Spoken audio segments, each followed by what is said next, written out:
Station 11 by Emily St. John Mandel. Part 7, The Terminal, Chapter 43. The first winter in the Severn City Airport. There was a frisson of excitement on day 2 when someone recognized Elizabeth and Tyler and word spread. "My phone," Clark heard a young man say in frustration. He was about 20, with hair that flopped in his eyes. "God, why won't our phones work? I so wish I could tweet this." "Yeah," his girlfriend said, wistful. "You know, like, not much, just chilling with Arthur Leander's kid at the end of the world." "Totally," the man said. Clark moved away from them in order to maintain his sanity, although later, in a more charitable moment, it occurred to him that they were probably in shock. By day 3, all the vending machines in the airport were empty of snacks, and the battery on Tyler's Nintendo console was dead. Tyler wept, inconsolable. The girl who needed Effexor was very sick by then. Withdrawal, she said. No one in the airport had the drug she needed. A raiding party went through every room, the administrative offices and the TSA holding cell, everyone's desk drawers, and then they went outside and broke into the dozen or so cars abandoned in the parking lot, pawed through the glove boxes and trunks. They found some useful items in their searches, extra pairs of shoes and some warm clothes and such. But on the pharmaceutical front, they uncovered only painkillers and antacids and a mysterious bottle of pills that someone thought might be for stomach ulcers. In the meantime, the girl lay across a bench, shivering and drenched in sweat, and she said her head sparked with electricity every time she moved. They called 911 from the payphone in the baggage claim, but no one picked up. They wandered outside and stared at the snowed-in parking lot, the airport road disappearing into the trees. But what could possibly be out there aside from the flu? The television newscasters weren't exactly saying that it was the end of the world per se, but the word apocalypse was beginning to appear. "All those people," Clark said to the imaginary Robert, but imaginary Robert didn't reply. That evening they broke into the Mexican restaurant and cooked an enormous dinner of ground meat and tortilla chips and cheese with sauces splashed over it. Some people had mixed feelings about this. They'd obviously been abandoned here. Everyone was hungry, and 911 wasn't even operational. On the other hand, no one wants to be a thief. But then a business traveler named Max said, "Look, everyone just chill the F out. I'll cover it on my Amex." There was applause at this announcement. He removed his Amex card from his wallet with a flourish and left it next to the cash register, where it remained untouched for the next 97 days. On day 4, the food from the Mexican restaurant ran out, also the food from the sandwich place in Concourse C. That night they lit their first bonfire on the tarmac, burning newspapers and magazines from the newsstand and a wooden bench from Concourse A. Someone had raided the Sky Miles Lounge. They got drunk on Sky Miles Lounge champagne and ate Sky Miles Lounge oranges and snack mix. Someone suggested that perhaps a passing plane or helicopter might see the fire and come down to save them, but no lights crossed the cloudless sky. The realization later that had possibly been his last orange. This orangeless world, Clark said to himself, or perhaps to imaginary Robert, and laughed in a way that prompted concerned glances from the others. That first year, everyone was a little bit crazy. On day 5, they broke into the gift shop because some people had no clean clothes, and after that, at any given moment, half of the population was dressed in bright red or blue, beautiful northern Michigan T-shirts. They washed their clothes in the sinks, and everywhere Clark turned, he saw laundry hanging to dry on the backs of benches. The effect was oddly cheerful, like strings of bright flags. The snacks from the Concourse B gift shop were gone by day 6. The National Guard still hadn't arrived. On day 7, the networks began to blink off the air, one by one.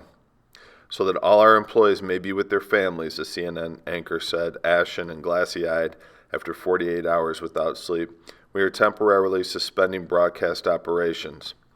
"Good night," NBC said an hour later, "and good luck." CBS switched without comment to reruns of America's Got Talent. This was at 5 in the morning, and everyone who was awake watched for a few hours. It was nice to take a quick break from the end of the world. And then in the early afternoon, the lights went out. They came back on almost immediately, But what it probably meant, a pilot said, was that the grid had gone down and the airport had switched to generator power. All the workers who knew how the generators worked had left by then. People had been trickling out since day 3. It's the waiting, Clark had heard a woman say. I can't take the waiting. I have to do something, even if it's just walking to the nearest town to see what's going on. A TSA agent had remained at the airport, just one, Tyrone, and he knew how to hunt. By day 8, no one new had come to the airport, and no one who'd left had returned. No more planes or helicopters had landed. Everyone was hungry and trying not to think about all the apocalypse movies they'd seen over the years. Tyrone set off into the trees with a woman who'd formerly been a park ranger and 2 TSA-issue handguns, and they returned sometime later with a deer. They strung it between metal chairs over the fire, and at sunset everyone ate roasted venison and drank the last of the champagne, while the girl who needed a fixer slipped out through an entrance on the other side of the airport and walked away into the trees. A group of them tried to find her, but couldn't. The girl who needed a fixer had left her suitcase and all of her belongings behind, including her driver's license. She looked sleepy in the picture, a slightly younger version of herself with longer hair. Her name was Lily Patterson. She was 18. No one knew what to do with the driver's license. Finally, someone put it on the counter of the Mexican restaurant next to Max's Amex card. Tyler spent his days curled in an armchair in the Sky Miles lounge, reading his comic books over and over again. Elizabeth sat near him with her eyes closed, lips moving constantly, rapidly in some repeated prayer. The televisions displayed silent test patterns. On the 12th day in the airport, the lights went out, but the toilets would still flush if one poured water into the bowls, so they collected plastic trays from the security checkpoints and filled them with snow, carted these to the restrooms to melt. Clark had never thought much about airport design, but he was grateful that so much of this particular airport was glass. They lived in daylight and went to bed at sundown. There were 3 pilots among the stranded. On the 15th day in the airport, one of them announced that he'd decided to take a plane to Los Angeles. The snow had melted, so he thought he could maybe make do without de-icing machines. People reminded him that Los Angeles had looked pretty bad on the news. Yeah, but everywhere looked bad on the news, the pilot said. His family was in L.A. He wasn't willing to accept the possibility of not seeing them again. Anyone wants to come with me, he said. It's a free flight to Los Angeles. This alone seemed like proof that the world was ending, because this was the era when people were being charged extra for check bags, for boarding early enough to cram baggage into overhead bins before the bins filled up, for the privilege of sitting in exit rows with their life or death stakes and their 2 extra inches of leg room. The passengers exchanged glances. The plane's fueled up, the pilot said. I was flying Boston to San Diego when we got diverted, and it's not like it'd be a full flight. It occurred to Clark that if the entire population of the airport went with them, there would still be empty seats on the plane. I'm going to give you all a day to think about it, the pilot said, but I'm flying out tomorrow before the temperature drops again.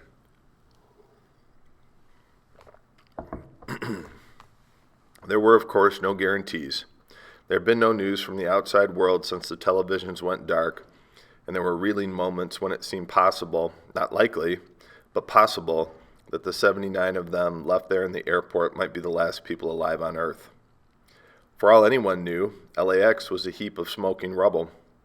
Agonized calculations were performed. Almost everyone who lived west of the Rockies approached the pilot.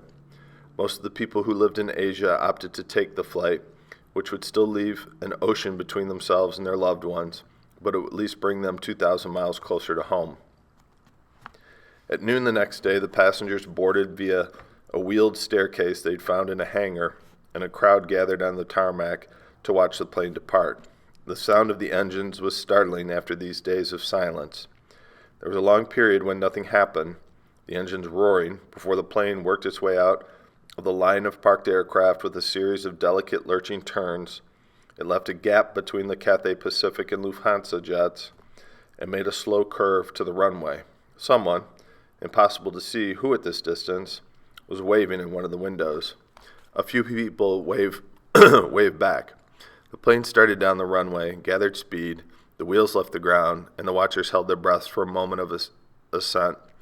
But the machine didn't falter. It rose instead of falling, and as it receded into the clear blue sky, Clark realized he had tears on his face. Why, in his life of frequent travel, had he never recognized the beauty of flight? The improbability of it. The sound of the engines faded, the airplane receding into blue until it was folded into silence and became a far distant dot in the sky. Clark watched until it disappeared. That night, no one had much to say around the fire. 54 of them now. The ones who decided against Los Angeles.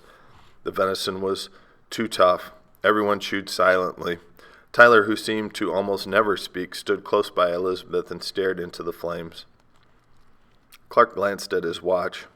The plane had departed 5 hours ago. It was nearing the western edge of the continent, or it had been forced to land on an unlit runway somewhere short of California, or it had plummeted into some dark landscape in flames.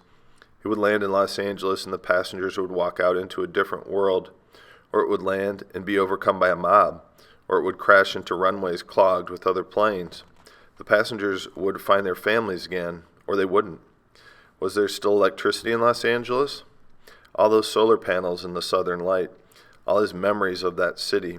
Miranda at the dinner party, smoking outside while her first husband flirted with his next wife. Arthur sunning himself by the pool, a pregnant Elizabeth dozing by his side.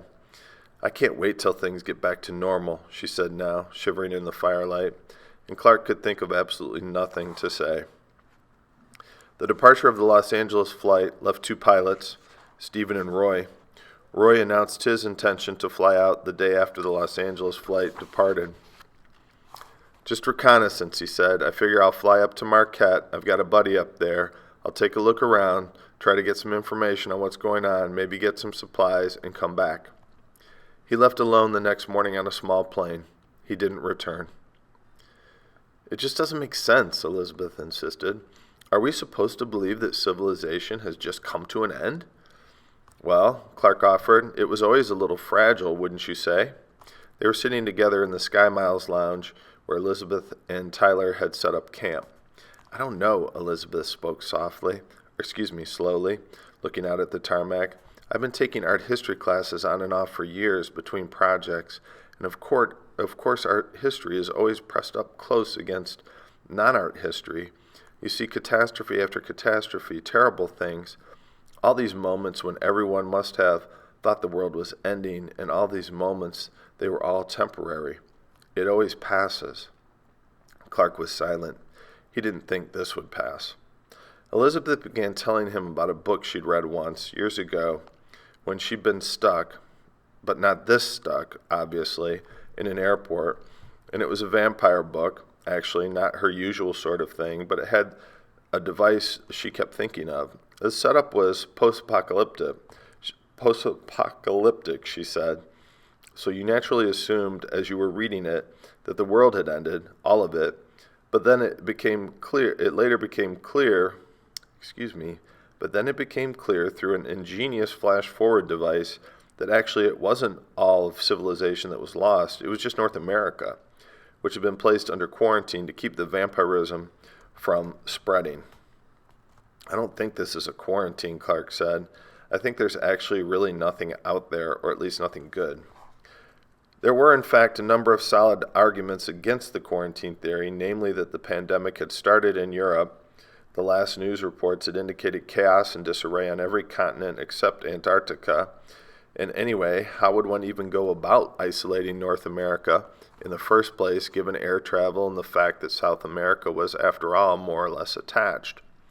But Elizabeth was unshakable in her convictions. Everything happens for a reason, she said. This will pass. Everything passes. Clark couldn't bring himself to argue with her.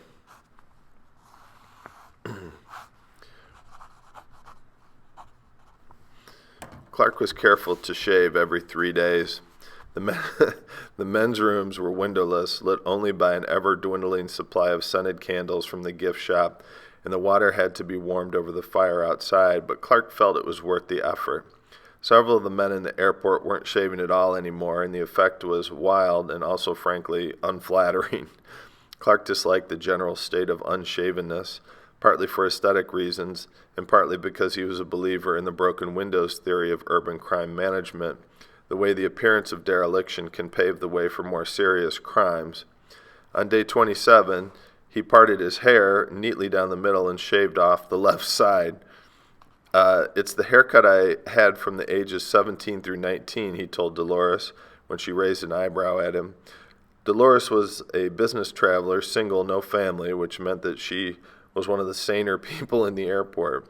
She and Clark had an agreement. She promised to tell him if he began showing signs of having lost his mind, and vice versa. What he didn't tell her was that after all these years of corporate respectability, the haircut made him feel like himself again. The maintenance of sanity required some recalibrations, having to do with memory and sight. There were things Clark trained himself not to think about. Everyone he'd ever known outside the airport, for instance. And here at the airport, Air Gradia 452, silent in the distance near the perimeter fence, by unspoken agreement, never discussed. Clark tried not to look at it and sometimes almost managed to convince himself that it was empty, like all the other planes out there. Don't think of that unspeakable decision to keep the jet sealed rather than expose a packed airport to a fatal contagion. Don't think about what enforcing that decision may have required. Don't think about those last few hours on board. Snow fell every few days after Roy left, but Elizabeth insisted on keeping a runway clear at all times. She was beginning to stare in a terrible way that made everyone afraid of her. So at first she was out there alone, shoveling the snow on runway 7 by the hour. But then a few people went out to join her because celebrity still carried a certain currency, and there she was all alone out there, gorgeous and single. And also, why not? Physical labor outdoors was preferable to wandering the same hatefully unchanging concourses, or sitting around thinking about all the beloved people they were never going to see again, or convincing themselves they heard voices coming from the Air Gradia jet. Eventually, there were 9 or 10 people maintaining the runway, a core group, who attracted volunteers from the periphery every now and again. Why not, though? Really, even if Elizabeth's quarantine theory was too wonderful to be true, the idea that somewhere things continued on as before, untouched by the virus, children going to school and to birthday parties and adults going to work and meeting for cocktails in some other place, everyone talking about what a shame it was that North America had been lost, but then the conversation eventually turning to sports, politics, the weather. There was still the military, with its secrets and its underground shelters, its stockpiles of fuel and medicine and food. They'll need a clear runway to land on when they come for us, Elizabeth said. They're going to come for us. You know that, right? It's possible, Clark said, trying to be kind. If anyone was coming for us, Dolores said, I think they'd be here by now.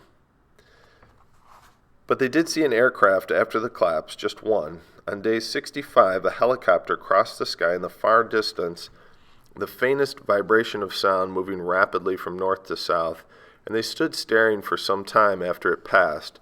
They kept up a vigil for a while after that, waiting outside in teams of 2 with brightly colored T-shirts to flag down aircraft in daylight, a signal fire burning all night, but nothing crossed the sky except birds and shooting stars.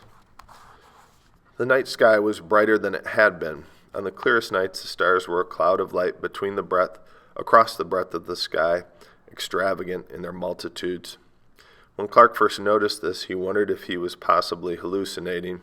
He assumed he held deep reservoirs of unspeakable damage that might at any moment blossom into insanity, the way his grandmother's bone cancer had bloomed dark over the X-rays in her final months. But after a couple of weeks, he felt that the thing that with the stars was too consistent to be a hallucination, also too extreme, the way the airplanes cast shadows even when the moon was only a sliver. So he risked mentioning it to Dolores. It's not your imagination, Dolores said. He'd begun to think of her as his closest friend. They spent a pleasantly companionable day indoors, cleaning, and now they were helping build a bonfire with branches someone had dragged in from the woods. She explained it to him. One of the great scientific questions of Galileo's time was whether the Milky Way was made up of individual stars. Impossible to imagine this ever having been a question in the age of electricity, but the night sky was a wash of light in Galileo's age, and it was a wash of light now. The era of light pollution had come to an end. The increasing brilliance meant the grid was failing, darkness pooling over the earth. I was here for the end of electricity. The thought sent shivers up Clark's spine. The lights will come back on someday, Elizabeth kept insisting, and then we'll all finally get to go home. But was there actually any reason to believe this? The citizens of the airport had taken to meeting at the bonfire every night, an unspoken tradition that Clark hated and loved. What he loved was the conversation, the moments of lightness, or even just silence, the not being by himself. But sometimes the small circle of people in firelight seemed only to accentuate the emptiness of the continent, the loneliness of it, a candle flickering in vast darkness. It's surprising how quickly the condition of living out of a carry-on suitcase on a bench by a departure gate can begin to seem normal. Tyler wore a sweater of Elizabeth's that went to his knees, the increasingly filthy sleeves rolled up. He kept to himself mostly, reading his comic books or Elizabeth's copy of the New Testament. They traded languages. By day 80, most of the people who had arrived without English were learning it in informal groups, and the English speakers were studying one or more languages carried here by Lufthansa, Singapore Airlines, Cathay Pacific, and Air France. Clark was learning French from Annette, who'd been a Lufthansa flight attendant. He whispered phrases to himself as he went about the chores of daily existence, the hauling of water and the washing of clothes in the sink, learning to skin a deer, building bonfires, cleaning. Je m'appelle Clark.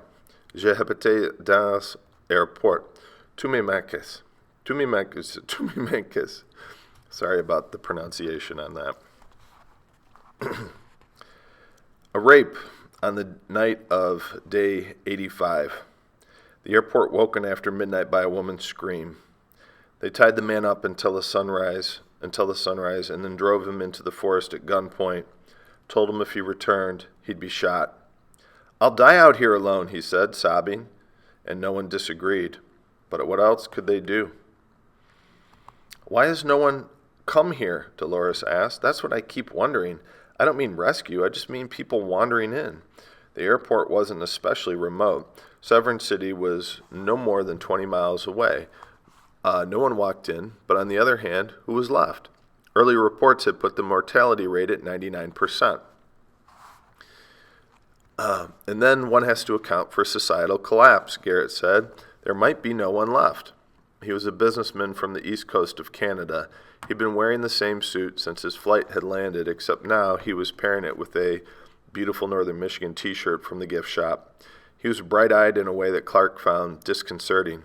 The violence, maybe cholera and typhoid, all the infections that were cured by antibiotics back then, it was possible to obtain antibiotics, and then things like bee stings, asthma. "Does anyone have a cigarette?" "You're funny," Annette said. She'd run out of nicotine patches on day 4. During a particularly rough stretch a few weeks back, she tried to smoke cinnamon from the coffee kiosk. "Was that a no?" "And diabetes," Garrett said, apparently forgetting the cigarette. "HIV, high blood pressure, types of cancer that responded to chemotherapy when chemotherapy was available." "No more chemotherapy," Annette said. "I've thought of that too." "Everything happens for a reason," Tyler said. Clark hadn't noticed his approach. Tyler had been wandering the airport of late, and he had a way of moving so quietly. That he seemed to materialize out of nowhere. He spoke so rarely that it was easy to forget he was there. "That's what my mom said," he added with everyone stared at him. "Yeah, but that's because Elizabeth's an effing lunatic," Garrett said. Clark had noticed that he had a filter problem. "In front of the kid?" Annette was twisting her Lufthansa neck scarf between her fingers. "That's his mother you're talking about. Tyler, don't listen to him." Tyler only stared at Garrett. "I'm sorry," Garrett said to Tyler. "I was out of line." Tyler didn't blink. "You know," Clark said, "I think we should be considering sending out a scouting party." The scouts left at dawn on day 100. Tyrone, Dolores, and Alan, a school teacher from Chicago. There had been some debate over whether the scouting party was actually a good idea. They'd been able to kill enough deer to live on, and they had what they needed here, barely, except for soap and batteries, which they'd run out of. And what could possibly be out there except the pandemic? Nonetheless, the scouting party set out, armed with Tyrone's TSA handgun and some road maps. The silence of day 100. Waiting for the scouting party to return with supplies, or return carrying the flu, or return trailing unhinged survivors who wanted to kill everyone, or not return at all. It had snowed the night before, and the world was still. White snow, dark trees, gray sky, the airline logos on the tails of grounded airplanes, and the only splashes of color in the landscape. Clark wandered into the Sky Miles lounge. He'd been avoiding it lately because he'd been avoiding Elizabeth, but it was a reliably quiet corner of the airport, and he liked the armchairs with the views over the tarmac. He stood looking out at the lines of planes, and for the first time in a while he found himself thinking of Robert, his boyfriend. Robert was a curator, had been a curator. Yes, probably Robert existed in the past tense along with almost everyone else. Try not to think about it. And when Clark turned away from the window, his gaze fell on a glass display case that had once held sandwiches. If Robert were here, Christ, if Robert were here, he'd probably fill the shelves with artifacts and start an impromptu museum. Clark placed his useless iPhone on the top shelf. What else? Clark had left on the last flight to Los Angeles, but his Amex card was still gathering dust on the counter of the Concourse B Mexican restaurant. Beside it, Lily Patterson's driver's license. Clark took these artifacts back to the Sky Miles lounge and laid them side by side under the glass. They looked insubstantial there, so he added his laptop, and this was the beginning of the Museum of Civilization. He mentioned it to no one, but when he came back a few hours later, someone had added another iPhone, a pair of 5-inch red stiletto heels, and a snow globe.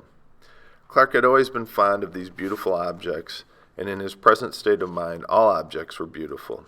He stood by the case and found himself moved by every object he saw there, by the human enterprise each object had required. Considering the snow globe, consider the mind that invented those miniature storms, the factory worker who turned sheets of plastic into white flakes of snow, the hand that drew the plan for the miniature Severn City with its church steeple and city hall, the assembly line worker who watched the globe glide past on a conveyor belt somewhere in China. Consider the white gloves of the hands of the woman who inserted the snow globes into boxes to be packed into larger boxes, crates, shipping containers. Consider the card games played below decks in the evenings of the ship carrying the containers across the ocean, a hand stubbing out a cigarette in an overflowing ashtray, a haze of blue smoke and dim light, the cadences of a half a dozen languages united by common profanities, the sailors' dreams of land and women, these men for whom the ocean was a gray line horizon to be traversed in ships the size of overturned skyscrapers. Consider the signature on the shipping manifest when the ship reached port, a signature unlike any other on Earth, the coffee cup in the hand of the driver delivering boxes to the distribution center, the secret hopes of the UPS man carrying boxes of snow globes from there to Severn City Airport. Clark shook the globe and held it up to the light. When he looked through it, the planes were warped and caught in whirling snow. The scouting party returned the next day, exhausted and cold, with 3 steel carts from an industrial kitchen piled high with supplies. They'd found a Chili's that no one had looted yet, they'd said, and they'd spent the night shivering in booths. They had toilet paper, Tabasco sauce, napkins, salt and pepper, enormous tins of tomatoes, dinnerware, and bags of rice, gallons of pink hand soap. They said that just out of sight along the road there was a roadblock, a sign warning of quarantine. No one had come to the airport because the sign said the flu is here, sick passengers, keep out. Beyond the roadblock, abandoned cars as far as they could see, with some with bodies inside. They'd come upon a hotel near the airport and had debated going in for sheets and towels, but the smell was such that they'd known that what was waiting in the darkened lobby and had decided against it. Then the fast food restaurants a little down the road. They'd seen no other people. What was it like out there? Clark asked. It was silent, Dolores said. She'd been surprised by the emotion that had overtaken her on the return when the scouting party had struggled past the roadblocks with their carts of supplies, their napkins, and their clinking bottles of Tabasco sauce up the airport road, and then the airport had come into view between the trees. Home, she thought, and she'd felt such relief. A day later, the first stranger walked in. They'd taken to posting guards with whistles so that they might be warned of a stranger's approach. They'd all seen the post-apocalyptic movies with the dangerous stragglers fighting it out for the last few scraps. Although actually, when she thought about it, Annette said the post-apocalyptic movies she'd seen had all involved zombies. I'm just saying, she said, it could be much worse. But the first man who walked in, under low gray skies, seemed less dangerous than stunned. He was dirty, of indeterminate age, dressed in layers of clothes, and he hadn't shaved in a long time. He appeared on the road with a gun in his hand, but he stopped and let the gun fall to the pavement when Tyrone shouted for him to drop it. He raised his hands over his head and stared at the people gathering around him. Everyone had questions. He seemed to struggle for speech. His lips moved silently, and he had to clear his throat several times before he could speak. Clark realized that he hadn't spoken in some time. I was in the hotel, he said finally. I followed your footprints in the snow. There were tears on his face. Okay, someone said, but why are you crying? I thought I was the only one, he said.